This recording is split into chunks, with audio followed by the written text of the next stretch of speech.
Nous sommes là pour la seconde partie de l'émission Le Monde en 7. On va parler maintenant du Togo et on parle du budget 2022, un budget qui grimpe. Le Covid-19 et la vie chère également grimpent. Toujours avec mes deux invités, Chris Ega et Abel Cloussen. Les députés togolais ont adopté mardi à l'unanimité la loi des finances exercice 2022 équilibrée en recettes et en dépenses à 1779,191 milliards de francs CFA contre 1702,9 milliards de francs CFA en 2021, soit une hausse de 4,5%. Le budget est élaboré dans un contexte de reprise économique au plan mondial en dépit des incertitudes liées à la persistance de la crise sanitaire liée au Covid-19.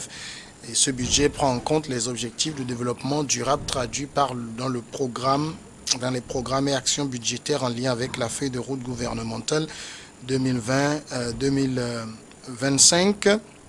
Budget en hausse, Chris Ega, hausse de 4,5%. On sait que le Togo, comme beaucoup d'autres pays, a et souffre toujours des effets du Covid-19. Si on hausse le budget, c'est qu'on espère que la reprise sera au rendez-vous, reprise économique. Oui, ben on l'espère parce que, vous savez, c'est normal d'abord que le budget progresse, les chiffres progressent, parce que c'est normal, parce que les réalités que nous avons vécues, par exemple, cette année, ne seront pas les mêmes l'année prochaine, et que l'année prochaine, c'est sûr que les Togolais seront plus nombreux, et le plan de développement prévoit que le Togo devienne, par exemple, émergent, et l'émergent suppose qu'il faut investir dans différents secteurs d'activité humaine. Cela suppose que nous devons aller le budget devrait aller en crescendo. Maintenant, 4%. On se demande quelles sont les prévisions de croissance. Peut-être, pour être plus optimiste, peut-être 4 ou 2%. Si 2% le Togo s'en sortait avec ce chiffre-là, l'année prochaine, c'est déjà que nous ne serons pas en récession. L'économie ne sera pas en récession. Mais vous savez très bien que ces derniers temps, n'eût été l'intervention de la Covid, le Togo était parti avec des réformes qui auraient pu l'avantager. Énormément en ce qui concerne l'atteinte des objectifs économiques que le président Faure s'était posé. Mais vous savez, entre-temps, Covid était passé par là et la morosité, la vie est attaquée par la morosité ambiante telle qu'on constate. Il y a la cherté de la vie. C'est en effet, l'inflation est pratiquement à son top aujourd'hui parce que les produits sur le marché sont très chers. Ça veut dire que le Togolais n'a pas assez de liquidité ou bien d'argent tout simplement pour aller au marché aujourd'hui. Je crois que c'est un ensemble de problèmes auxquels le budget qui est voté la dernière fois voudrait faire face. Faire face aux besoins sociaux, fait face aussi au compartiment d'investissement. Parce que ce n'est pas l'investissement que le Togo peut programmer, mais l'investissement dans quel compartiment par ailleurs? L'investissement sur le plan aussi de la transformation. Parce que vous savez sans doute que le Togo, pendant longtemps, a fait du commerce, le Togo a exporté de la matière première, mais aujourd'hui, ce en quoi le Togo voudrait investir aussi, c'est la transformation pour avoir de la valeur ajoutée.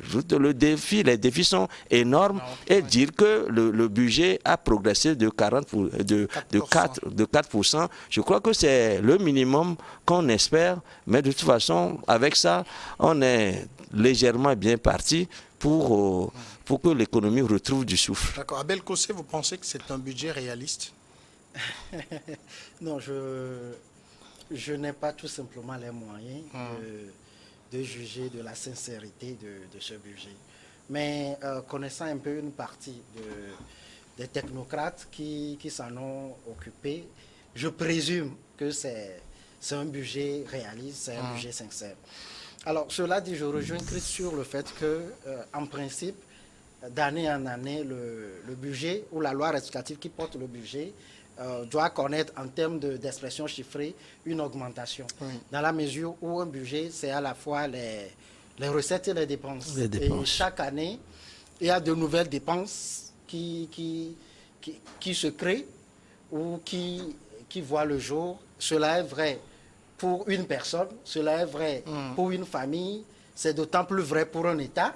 Et donc, s'il y a de nouvelles dépenses qui arrivent, on doit forcément, dans une logique d'équilibre budgétaire, trouver de nouvelles recettes.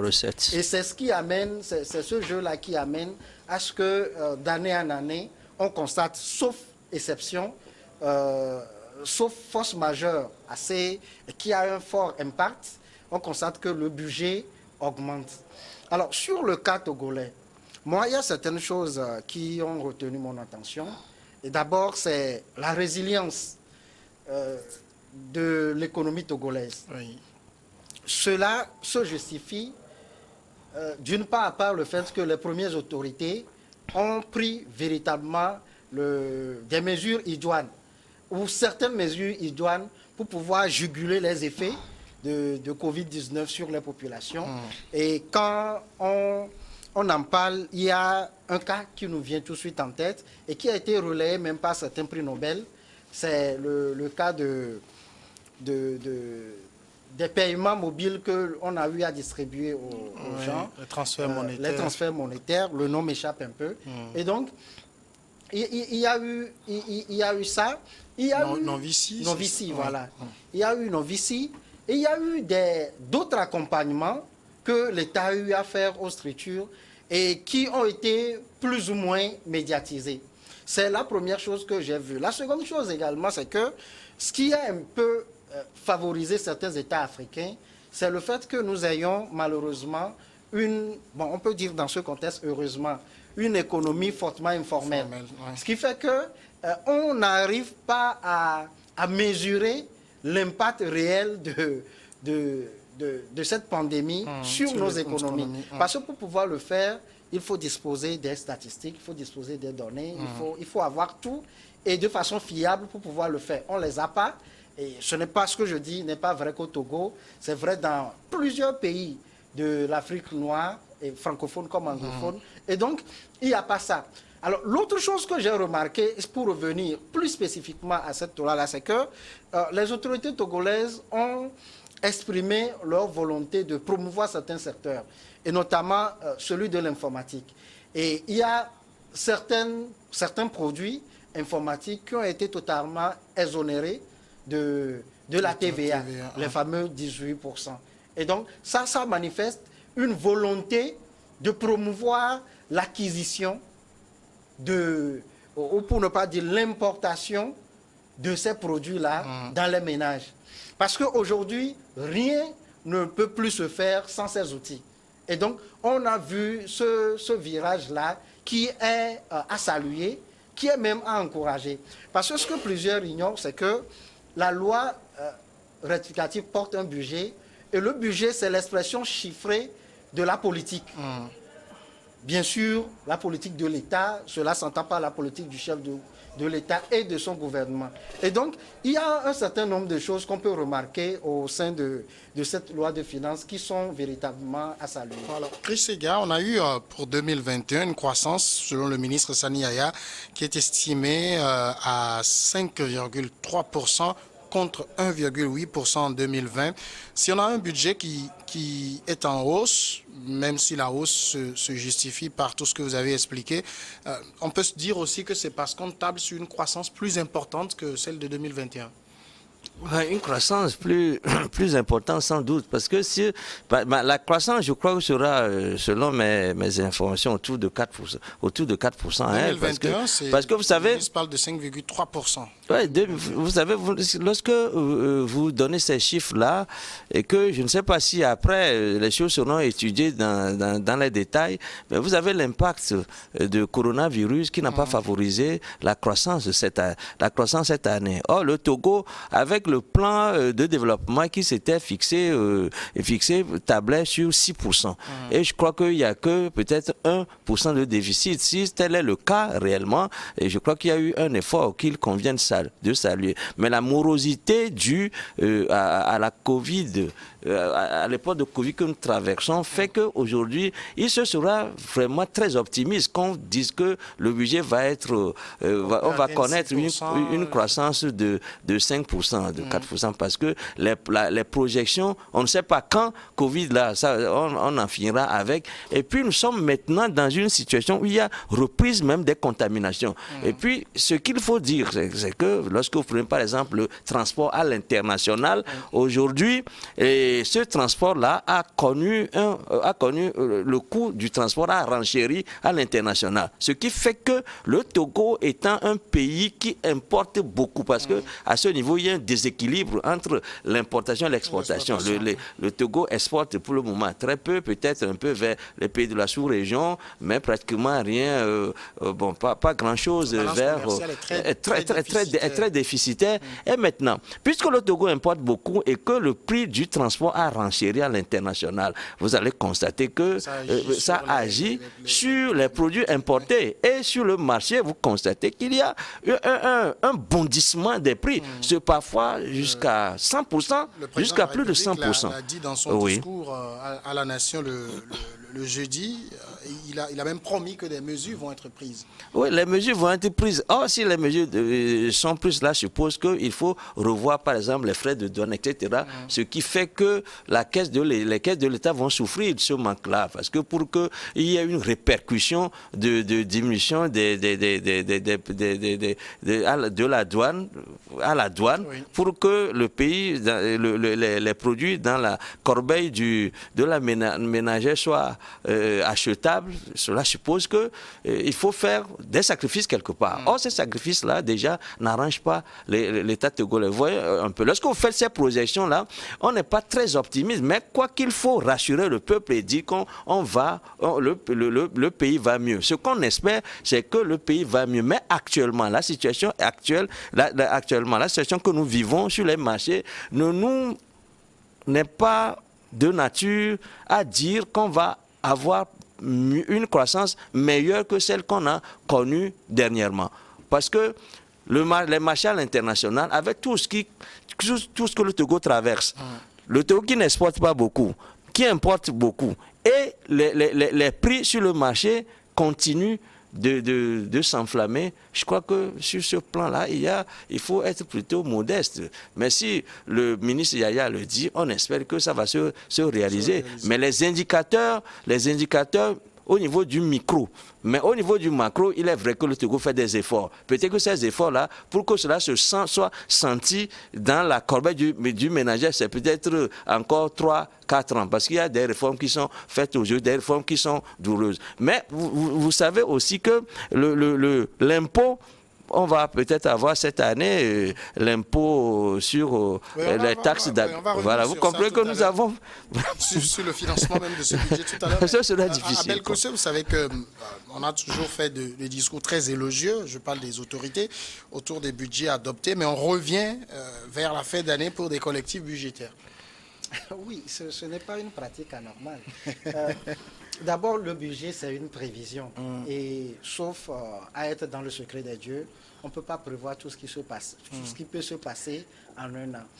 Pour comprendre, je vais suggérer aux uns et aux autres de se donner des budgets personnels et on verra à la fin de l'année ce qu'on avait prévu, ce qu'on a réalisé, les manques à gagner, les surplus, on verra tout ça et on comprendra la chose à l'échelle nationale. Aujourd'hui, on peut même dire on comprendra la chose à l'échelle locale, communale, bientôt régionale et aussi nationale. Ce n'est pas facile. C'est par rapport aux informations dont on dispose, je dirais même avant la fin de l'année, qu'on fait une prévision pour l'année à venir. Et le budget, c'est pour un an et c'est prévisionnel.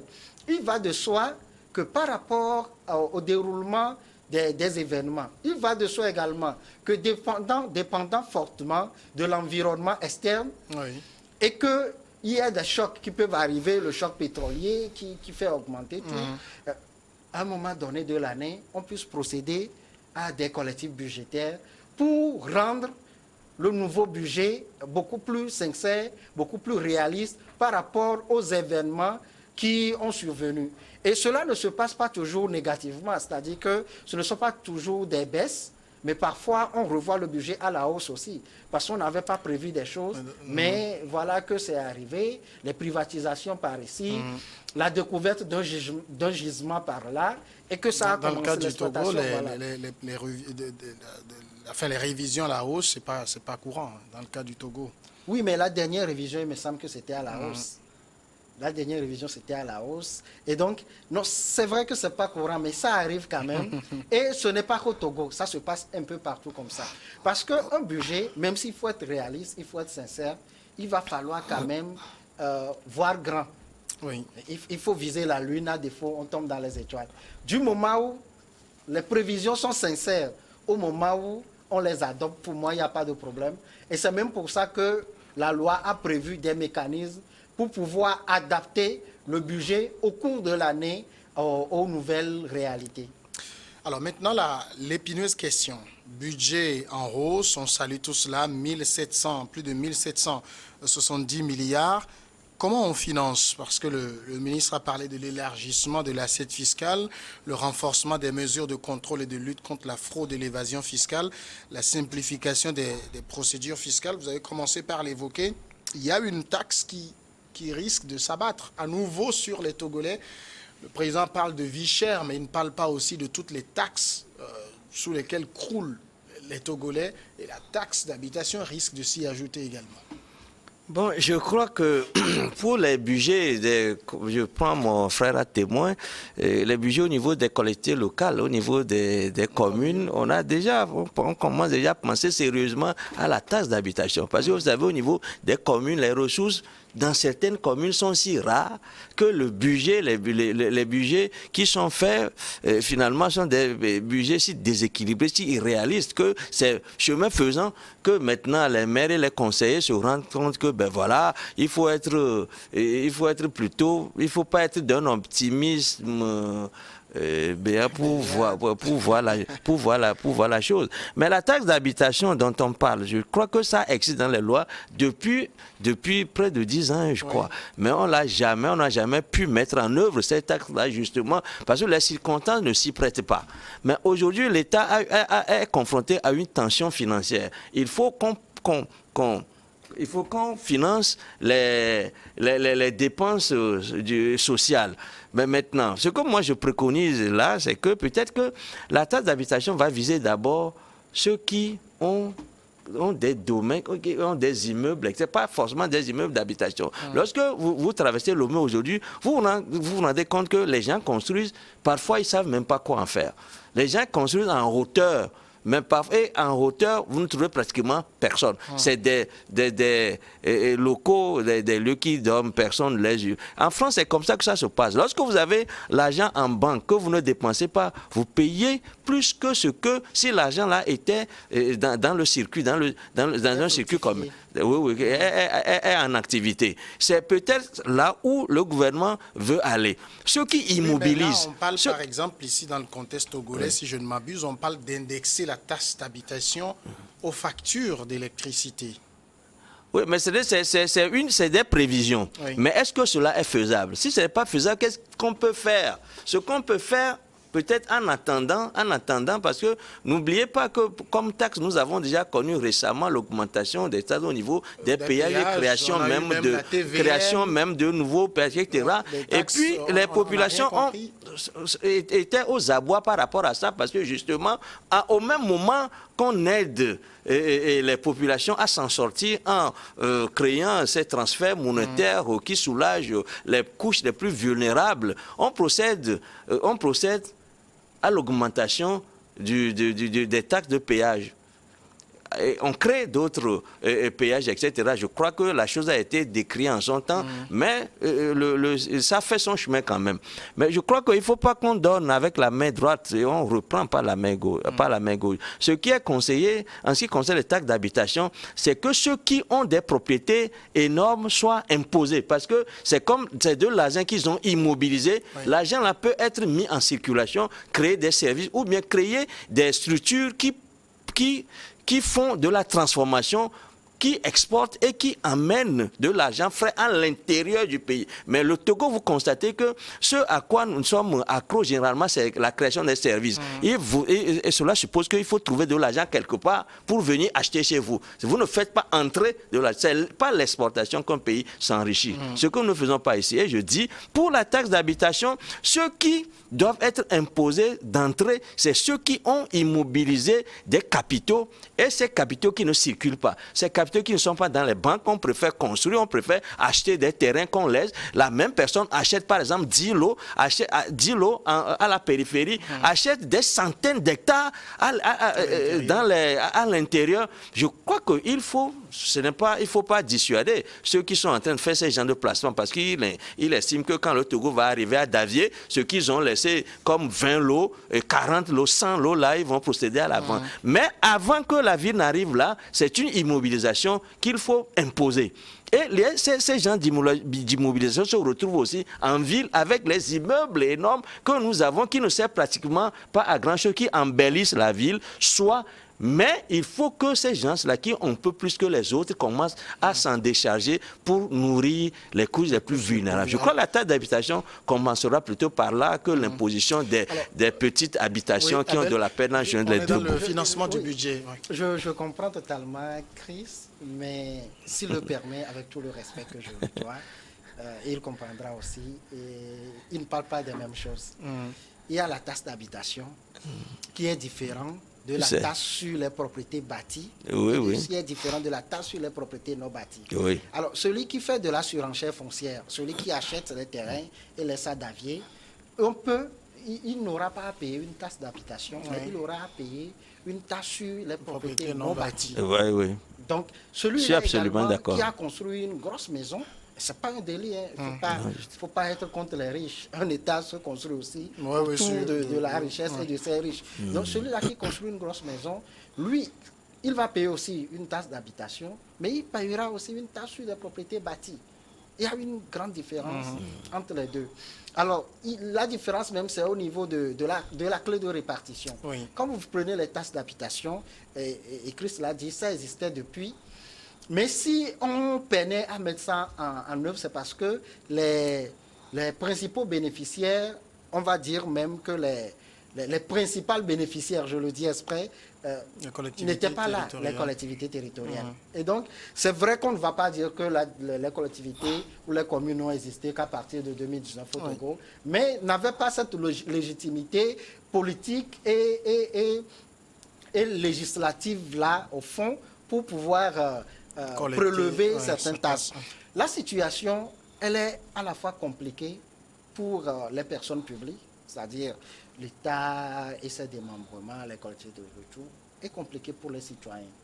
Moi, je suis relativement jeune, mais à notre temps, quand j'ai commencé par prendre de l'argent et dépenser, je prends juste un exemple. Le lait pic, par exemple, on se l'achetait à 200, 250. Aujourd'hui, on va ça à 500. Ça a totalement doublé. Mais les salaires n'ont pas doublé. Les traitements à salaire dans le privé n'ont pas doublé. Le traitement ou les traitements dans le public n'ont pas doublé. Et donc, naturellement, on se retrouve avec des citoyens qui, malgré leur volonté de contribuer, se retrouvent totalement démunis de tout. Et ça, est-ce que ce n'est pas justement là-bas, peut-être, où les autorités font fausse route? Parce que vous vous rappelez ce discours, il est vieux quand même, du président qui a encore circulé ces jours-ci, qui dit que un acteur de la société civile lui a écrit pour lui dire vous avez promis le social, mais vous avez augmenté telle taxe. Et il parlait là de la part de la dette dans le budget qui est très importante. Et donc, on comprend très bien qu'il faut un peu faire saigner les populations. Tout le monde doit participer à l'effort de guerre. C'est ce qu'il essaie de faire comprendre. Mais on veut bien peut-être participer. Mais quand vous avez le même salaire depuis 10 ans, surtout pour ceux qui sont dans les privés, comment vous participez? Vous avez bien fait de dire surtout ceux qui sont dans le privé. Au niveau du public, les fonctionnaires espèrent... Ils sont autour d'1% de la population à peine. Mais aussi. voilà, ils veulent une augmentation. Mais il faut reconnaître que ça n'a pas stagné durant 10 ans.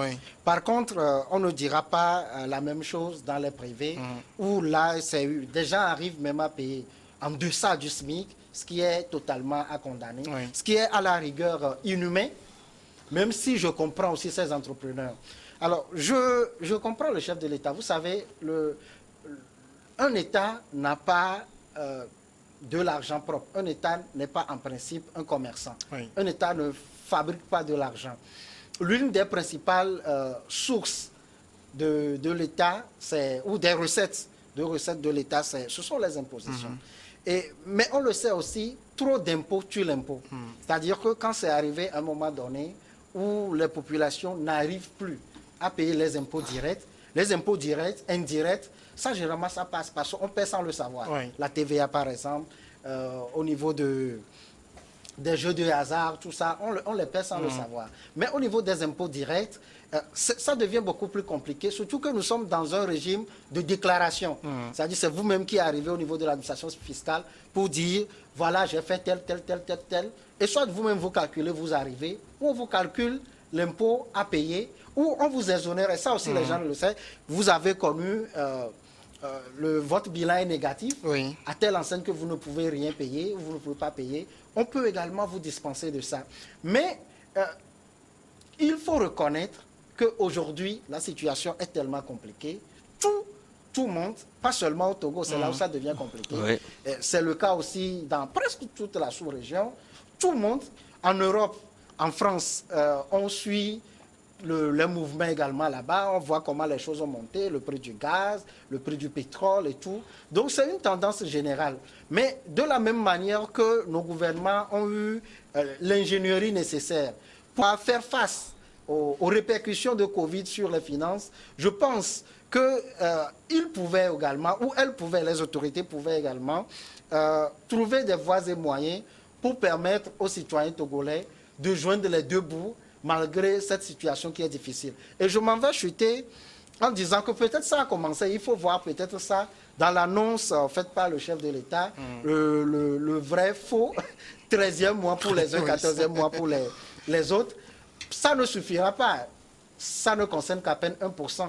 Et le chef de l'État a encouragé ou a suggéré au secteur privé de suivre cet exemple aussi. Les entrepreneurs également ont des difficultés, ont des circonstances auxquelles ils doivent tenir compte. Mais on espère que c'est l'une des mesures et que derrière, il y aura un chapelet de mesures qui va suivre. Alors, budget optimiste, à la hausse, mais pour une population qui croule sous la vie chère, qui croule sous le poids des taxes et des impôts, finalement, beaucoup se demandent où est-ce qu'on est en train d'aller.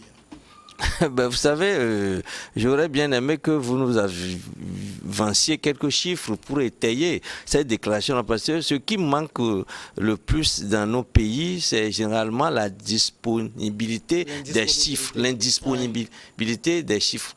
Vous savez, nous n'avons pas les statistiques. Nous ne savons pas dans quelle mesure les gens croulent dans la pauvreté ici. Mais on constate aussi que, généralement, même chez ceux qui ça va bien, ont aussi très parfois pour des buts politiques à dire que ça va très mal. C'est maintenant que le Togo essaie de se doter d'outils qui permettent de traduire en chiffres les réalités qu'on vit dans les différents secteurs d'activité. Vous comprenez. Maintenant, quand on dit que les gens croulent dans la pauvreté, je ne crois pas que les organisations internationales habilitées à dire ces choses-là ont indexé le Togo comme un pays où il fait tellement mal vivre. Ça, nous n'avons pas encore cette indication de la part des structures qui sont habilitées qui disposent des statistiques crédibles en la matière. Mais ce qu'on constate de toute façon ici, c'est que le Togo s'est engagé ces derniers temps dans une politique hardie de création d'entreprises, d'encourager d'abord les jeunes à aller vers la création d'entreprises et puis d'investir dans des secteurs primaires qui permettent au Togo, non seulement en agriculture, en tout cas, d'aller vers les champs, mais de transformer aussi. Nous sommes à une époque où le Togo a besoin d'investir beaucoup et investir suppose que, puisque l'État, comme le dit Abel, l'État n'est pas un commerçant, l'État n'a pas les moyens de se faire de l'argent, de se faire du souci, ne passait pas par l'imposition. Il faut c'est un paradoxe. Il faut justement passer par l'imposition, mais faire en sorte que l'impôt ne tue pas ceux qui sont amenés, ne tue pas les imposables. Je crois que c'est ça le problème généralement. Nous sommes aujourd'hui en face des défis énormes. Il faut investir. On fait appel aux investisseurs étrangers. Mais le problème du Togo, généralement, c'est que ceux qui viennent parfois investir ici rapatrient le plus-value et on se retrouve, et vous savez comment ça se passe généralement dans cette société-là. Je voudrais quand même retrouver quelques chiffres. Le taux de pauvreté au niveau du Togo, et ça je cite le discours du président du groupe parlementaire NED-PDP lors du vote du budget. Le taux de pauvreté oscille toujours autour de 50% et classe notre pays comme le 13e plus pauvre au monde. Oui, voilà, les statistiques dont nous avons besoin. Vous avez la moitié de la population. Le Togo a quand même souscrit au programme de pays pauvres, pays pauvres très endettés. PPTE. Pays pauvres très endettés. Voilà. Nous avons besoin de ces chiffres-là pour étayer les déclarations. Et là, est-ce qu'il est normal pour une population dont la moitié vit en deçà du seuil de pauvreté d'être imposée à ce niveau? Oui, parce que l'imposition, je crois qu'il le faut, hein, l'imposition qu'il le faut, mais on a cité par exemple certains secteurs où je crois que les gens sont pris pratiquement à la gorge. Tout à l'heure, lorsque nous disons qu'on a augmenté le prix au péage, moi personnellement, je trouve que ce n'est pas normal dans une situation où nous souffrons déjà des maux liés à la Covid. Mais maintenant, on l'a dit aussi, qu'on a procédé à la multiplication des péages. Mais maintenant, lorsqu'on parle des taxes d'habitation qu'on va faire payer par le biais des factures d'électricité.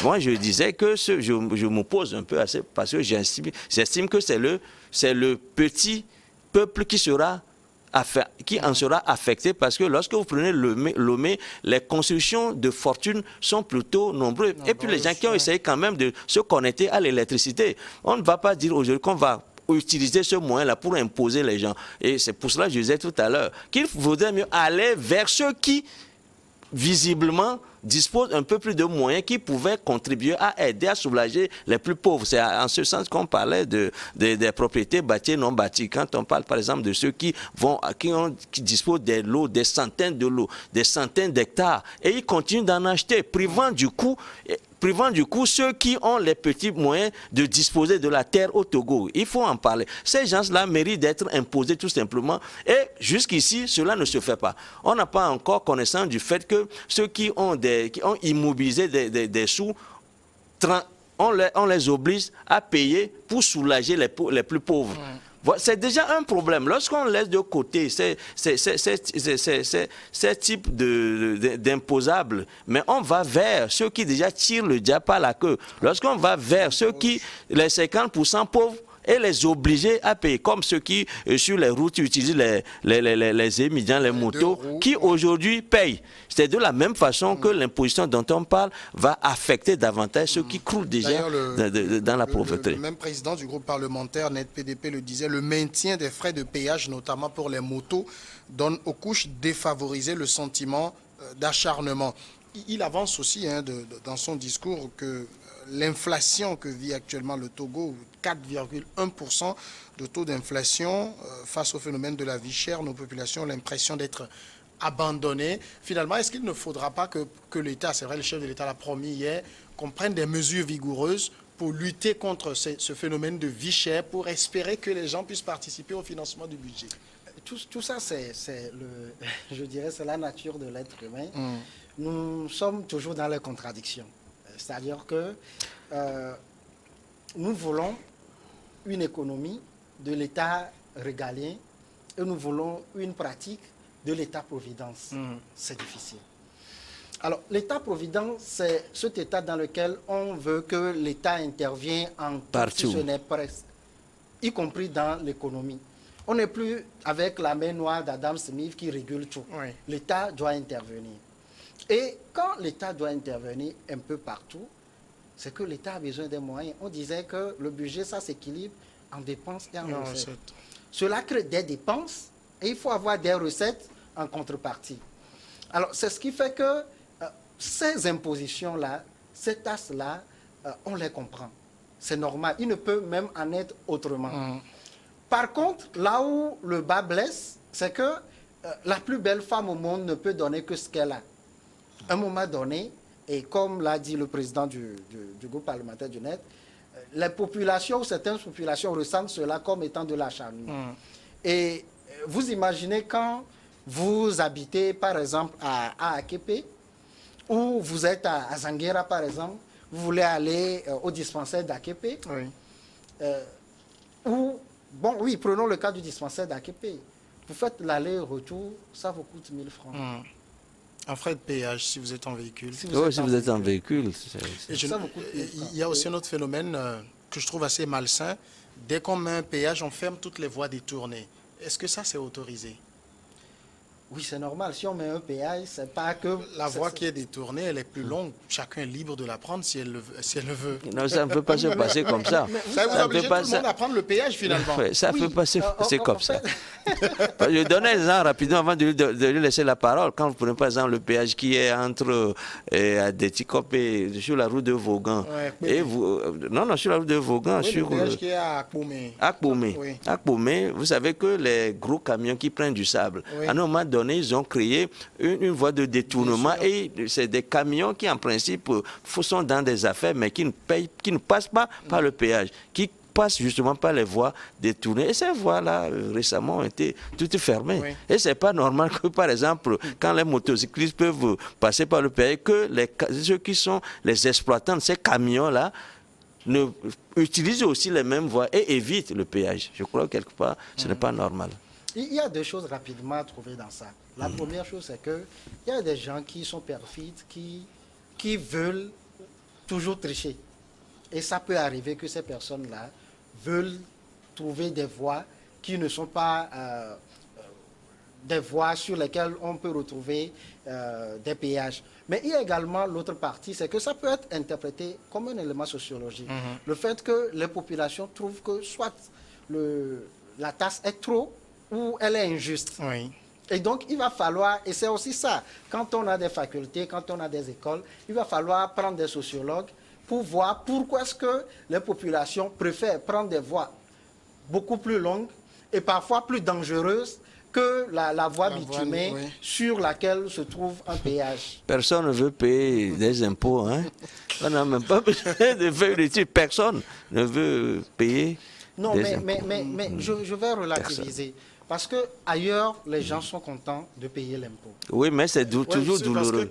Ils ne sont pas heureux de payer des impôts. Est-ce qu'on voit les effets? Justement, c'est là où je veux en venir. Ailleurs, les gens sont heureux parce qu'ils comprennent. Comme je l'avais dit, on veut un État-providence, mais il va falloir que cet État ait les moyens. On veut un État où l'administration travaille bien, mais il va falloir que les administrateurs soient bien payés. On veut un État... où les institutions sont belles, les routes sont belles, et puis tout ça. Mais il va falloir qu'on ait des recettes pour pouvoir le faire. Mais si, à un moment donné, ici, on a l'impression que les gens n'ont pas du tout envie de payer les taxes, il faut se demander si c'est parce que il n'y a pas l'argent, on avait dit la plus belle femme ne peut donner que ce qu'elle a, ou si c'est parce que les gens se demandent, il y a l'argent, mais les gens se demandent, mais est-ce que nous payons, on fait quoi avec, ou ça va où? Cela repose soit un problème de gestion, soit un problème de sensibilisation. Le ministre, et ça sera le dernier aspect qu'on va évoquer, a parlé également pour financer ce budget de la lutte contre la fraude fiscale, l'évasion fiscale. Vous y croyez en cette lutte ? Ah mais moi je ne peux pas parler à sa place, mais tout le monde constate que la fraude dans nos pays, au Togo il y en a, il faut pas s'en cacher, et la corruption. C'est-à-dire c'est des situations qui privent le pays d'énormes ressources. Et puis dans un pays où les ressources sont rares, il est inadmissible que l'État soit laxiste au point de permettre ces évasions. Évasion fiscale, c'est ce qu'on observe aujourd'hui. Et ceux qui sont touchés généralement sont les gens qui sont les plus nantis, ou bien les gens qui ont des responsabilités dans des sociétés d'État, etc., ou même dans des sociétés privées qui, ne voulant pas payer d'impôts, ne voulant pas se faire imposer, vont placer de l'argent à l'extérieur du pays, ou bien les gens qui carrément détournent de l'argent l'argent ici qu'ils placent ailleurs. Et c'est un phénomène aussi vieux que l'Afrique moderne, parce qu'on l'a toujours constaté que les gens ont des fortunes, les gens sont fortunés dans des pays dont on dit qu'il est le 13e pays le plus pauvre. Et ce qui est constatable au Togo, c'est que lorsque vous comptez les milliardaires, vous les trouvez où? Vous les trouvez parmi pratiquement les fonctionnaires. C'est le contraire, par exemple, au Bénin ou dans les pays sahéliens où les plus grosses fortunes sont issues justement du monde des hommes d'affaires. Mais, par exemple, chez nous ici, c'est le contraire. Vous trouvez quelqu'un qui construit un immeuble balèze quelque part, vous vous rendez compte que c'est quelqu'un qui est dans la fonction publique, ce qui est inadmissible. Où ces gens-là trouvent-ils de l'argent? Le président, quand il fait la promesse de faire la chasse cette année à ces détourneurs de tout poil, à ces gens-là qui vont aller cacher de l'argent ailleurs, il doit déjà se dire qu'il se peut aussi que ces gens-là, il peut savoir où il peut les trouver. Vous comprenez? Donc, nous espérons que les mesures qui seront prises, il sera pris des mesures vigoureuses pour lutter contre ces choses-là. Et surtout, lutter contre parce que ce ne sont pas seulement ces gens-là, il y a certains hommes d'affaires qui sont installés chez nous et qui ne déposent même pas leur argent dans les banques togolaises, qui placent leur argent ailleurs, ou bien c'est par avion qu'ils déplacent ces sous et qui déclarent moins que ce qu'ils gagnent. Donc je crois qu'il y a un travail énorme à faire dans le domaine, parce que la fraude fait perdre au Togo pratiquement 40% de ses moyens. Ce n'est pas normal, surtout que nous sommes dans un pays pauvre. Alors ça, c'était le discours du ministre le 29 décembre dernier devant le Parlement, mais c'est le ministre du Président qui avait dit qu'une minorité accapare les richesses du pays. Cette minorité, beaucoup disent qu'on sait où elle se trouve, mais rien n'est fait contre elle. Aujourd'hui, quand le ministre dit qu'on va lutter contre la fraude et l'évasion fiscale, il faut le croire? Mais il faut se demander si on a de quoi ne pas le croire. Malheureusement, on n'a pas beaucoup de temps, sinon je voulais même revenir sur la question de pauvreté